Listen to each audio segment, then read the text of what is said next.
Hi everybody, Anthony from Anthony's Customs, back to do another review. This time I'm going to be reviewing one of my custom figures. Per the request of many of my viewers, they wanted to see me do some custom reviews, so this is going to be the first one. I figured I'd start with one of the more simpler ones. This is a custom Mortal Kombat Scorpion figure. It was made using a Black Panther body mixed with a Wonder Man body. A lot of sculpted details, a lot of hand-painted details. The purpose of this review is not to talk about how good the figure is, just to explain what happened, how I made it. If you don't like it, you don't like it. A lot of people do, a lot of people don't. That's perfectly fine. That's not the point of this. I'm just explaining how I made it. Let's start off with the head. The head is a Black Panther head. I took off the ears, sculpted a hood over the head, and sculpted the mask. This is a custom mask. It's not based on any of the versions of the game. It's just something I thought looked cool that fits Scorpion's character, so that's the way I made it. It's got the white eyes underneath. There you go. There you have it. For the torso, I decided to get rid of the ab crunch and the ab swivel. I figured most of the time when I pose a figure, I don't use either of those things anyway, and it allowed for me to make the outfit a little more detailed, a little better looking, I thought. So I got rid of that, sculpted over it. He's got the, I don't know if you call it a gi. It's not really a gi like they wear in Street Fighter, but whatever you call it, this is the outfit. It's got the wraparound thing. This part I borrowed from another figure. The rest is all sculpted using Untitled brown stuff. It's not the green stuff, it's the brown stuff. I prefer that. It's a little more durable. I sculpted underneath a sort of Under Armour type thing. This is all hand sculpted as well. It's got kind of like a double stitched thing going on there. I don't know if the camera's picking up the detail too well. There you go, you can kind of see it there. That's on both sides, wrapped underneath supposedly. It's all hard, perfectly durable. Like I said, you lose your articulation, but this figure is going to last. You're not going to have any trouble with the clothes breaking or coming off or anything like that. For the belt, I thought Scorpion deserved to have some skulls around his belt. He's always been kind of a darker character.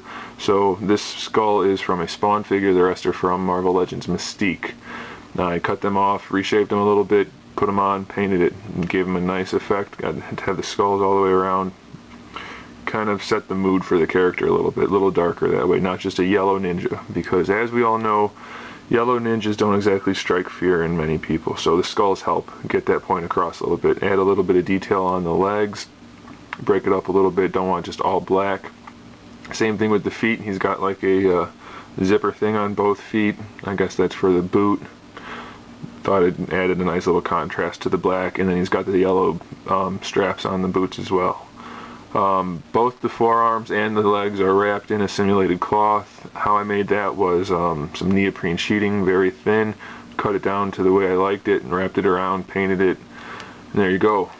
Easy way to make bandage up arms. Painted it so that it looked like he had sleeves that were wrapped underneath the cloth that go up to his finger. He had that in one of the versions of the game, so I figured I'd put that on there. Gave him some armbands. Nothing like useless, unnecessary armbands on fake characters. They don't serve a purpose, they just look cool, so I put them on there. He retains all of his articulation aside from the torso. Full leg articulation, knees, ankles, arms, wrists, head, everything's there. He has no problem posing and standing. Makes some really nice poses with this guy. One of the things I like to do when I make the customs is make sure that they're still posable and playable. You're not going to see any paint loss, any chipping or joint damage or anything like that from using the figure. I like to make that one of the things I focus on.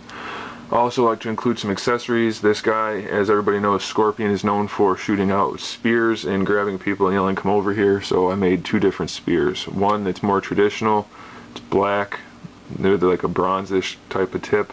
It's fully posable, bendable. Do that all you want.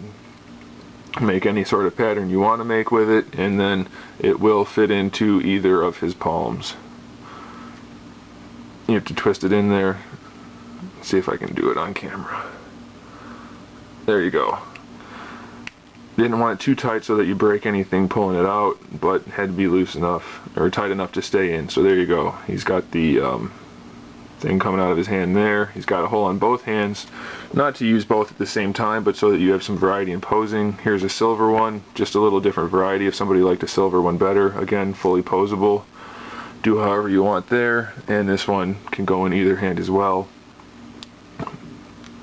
There you go. So there's Scorpion. He's trying to catch some people with his Spider-Man-like webbing things. There you go. He's got the spears. One last detail I added for him was this fire accessory. I guess in some of the games he has moves where he does an uppercut and it's got fire on his hand. So there you go. He's got fire on his hand too. If you don't like it, you don't like it, but I figured it can't hurt to add an extra accessory when it's available. So there you go. He's in some nice poses, he's got some fire on his hand, and he's got some nice sculpted detail. That's basically the rundown of my Scorpion figure. Also threw in a base. Doesn't really need it, but some poses, like the one-legged type things where he's kicking or something, could benefit from that. So there you go, there's Scorpion. That's how I conceived him, how I decided to make him. I don't know if you can see it, it's got some dragons on his outfit. Those are hand painted. Put those on there and just jazz them up a little bit. Did the same thing for for the Sub-Zero figure I made. And I think maybe I did it on Reptile too, I'm not sure. I like to keep the Mortal Kombat ninjas all similar but unique. And that's kind of where the face mask comes in. So there you go, there's Scorpion. Let me know what you think.